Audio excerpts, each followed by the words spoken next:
Okay, so let's look in a little more detail about what actually gets recurred within the shift details as well. Let's go back and remove our volunteers so that we can go back in time a little bit, put them back in design mode, and then cancel. Are you sure?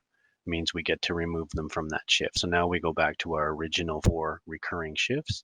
We can see that the keyword, the title, the start date and time, the instructions, glossary term is in there, the number of people and the rosters are currently published.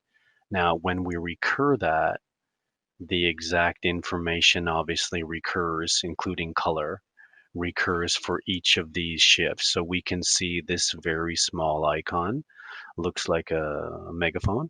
And what that means is that the shift is being published. It's available for people to sign up for. So all of that then continues through for each of the recurred shifts. It's also interesting to note that when a shift is recurred in recurring series, this icon shows up uh, right here on the shift so we can see that. You'll notice the shift above is not a recurring shift. Therefore, there is no recurring shift icon there. So it's important to recognize that whatever the settings are, when you recur the original shift, those settings will continue through.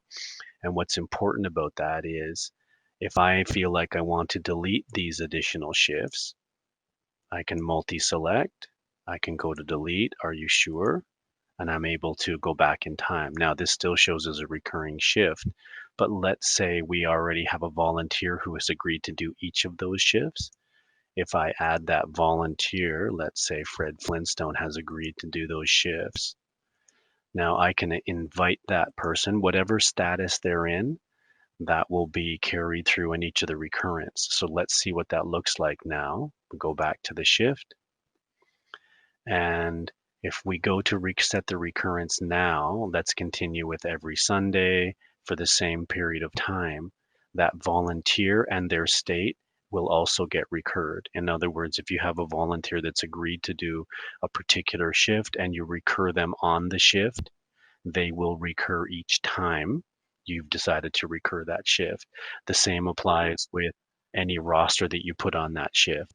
So when you recur, whatever settings are currently on that shift will recur throughout the series.